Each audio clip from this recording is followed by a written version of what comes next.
জুড়ে জারি হলো ভারী বৃষ্টির সতর্কবার্তা। বর্ষার ভয়াল রূপ দেখতে চলেছে বাংলা। ইতিমধ্যে দুর্যোগের জন্য লাল সতর্কবার্তা জারি করেছে আলিপুর আবহাওয়া দফতর। তো এই দুর্যোগ কতদিন পর্যন্ত চলবে, আজকে কোথায় কোথায় ঝড় বৃষ্টির সতর্কবার্তা জারি করেছে আবহাওয়া দফতর, সমস্ত কিছু জানাবো। তবে তার পূর্বে আপনারা যেখান থেকে ভিডিওটি দেখছেন সেখানে কি আজকে ঝড় বৃষ্টি হয়েছে নাকি হয়নি, কমেন্ট বক্সে আপনার জায়গার নাম সহ জানাতে ভুলবেন না। নিম্নচাপের জেরে নাগারে ভারী থেকে অতি ভারী বৃষ্টির সতর্কবার্তা জারি হয়েছে দক্ষিণবঙ্গ জুড়ে। মঙ্গলবার ভোররাত থেকে কলকাতার আশেপাশে দক্ষিণবঙ্গের প্রায় অধিকাংশ জেলাতেই তেড়েফুঁড়ে দফায় দফায় ভারী থেকে অতি ভারী বৃষ্টিপাত হয়েছে। বেলা যত বেড়েছে বৃষ্টির পরিমাণ ততটাই বেড়েছে। এদিকে একটানা দুর্যোগ শুধুমাত্র দক্ষিণবঙ্গ নয়, উত্তরবঙ্গ জুড়েও জারি হয়েছে। তো দক্ষিণবঙ্গে ফের বর্ষায় নিম্নচাপের জেরে দক্ষিণবঙ্গের প্রায় সর্বত্র বৃষ্টির পূর্বাভাস দিয়েছে আলিপুর আবহাওয়া দফতর। মঙ্গলবার দক্ষিণ ২৪ পরগনার পাশাপাশি পূর্ব এবং পশ্চিম বর্ধমানের মতন জেলাগুলিতে অতি ভারী বৃষ্টির সতর্কবার্তা জারি করা হয়েছে। এরই পাশাপাশি কলকাতা সহ হাওড়া, হুগলি, উত্তর ২৪ পরগনা, নদিয়া, বাঁকুড়া, পুরুলিয়ার মতন জেলাগুলিতে আজ ভারী বৃষ্টির পূর্বাভাস রয়েছে।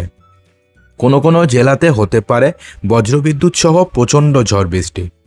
আবহাওয়া দফতর সূত্রে জানা গেছে যে আপাতত ৩ দিন পরিস্থিতির খুব একটা বদল হবে না, অর্থাৎ চরম বৃষ্টির প্রবল সতর্কবার্তা রয়েছে বর্তমানে দক্ষিণবঙ্গ জুড়ে।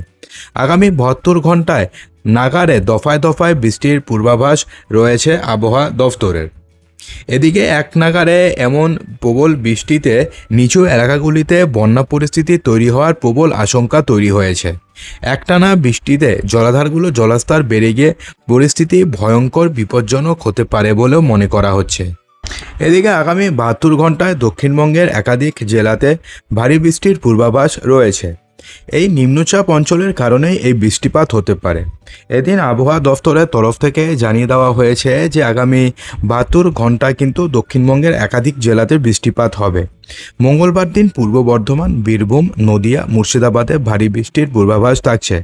কলকাতা সহ ২৪ পরগনা, পূর্ব এবং পশ্চিম বর্ধমান, পুরুলিয়া, বাঁকুড়া, বীরভূম এবং মুর্শিদাবাদে হালকা থেকে মাঝারি এবং কিছু কিছু স্থানে ৩০ থেকে ৪০ কিলোমিটার গতিবেগে ঝোড়ো হাওয়া সহ প্রবল বৃষ্টিপাত হতে পারে। এদিকে শুধুমাত্র দক্ষিণবঙ্গ নয়, উত্তরবঙ্গের জন্য বড়সড় সতর্কবার্তা জারি করেছে আবহাওয়া দফতর।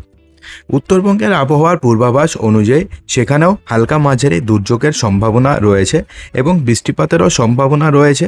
কিন্তু দক্ষিণবঙ্গে যেমন প্রবল বৃষ্টিপাত হবে, তেমনি উত্তরবঙ্গে প্রবল বৃষ্টিপাতের সম্ভাবনা নেই। উত্তরবঙ্গের জেলাগুলিতে বজ্রবিদ্যুৎ সহ হালকা মাঝারি বৃষ্টিপাত হবে।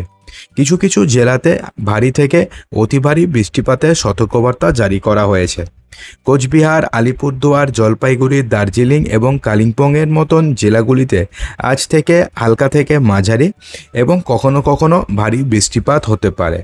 মালদহ, উত্তর দিনাজপুর এবং দক্ষিণ দিনাজপুরেও বৃষ্টিপাতের সম্ভাবনা রয়েছে, কিন্তু যে খুব মারাত্মক বৃষ্টিপাত হবে তেমনটা নয়, হালকা থেকে মাঝারি বৃষ্টিপাতের সম্ভাবনা রয়েছে। অর্থাৎ আবহাওয়া দফতর বলতে গেলে উত্তরবঙ্গের প্রায় প্রতিটি জেলাতে হালকা থেকে মাঝারি বিক্ষিপ্তভাবে বৃষ্টিপাতের সম্ভাবনা রয়েছে। তো বন্ধুরা, এই পরিস্থিতিতে আপনারা যেখান থেকে ভিডিওটি দেখছেন সেখানে আবহাওয়া কেমন রয়েছে কমেন্ট বক্সে জানাতে অবশ্যই ভুলবেন না।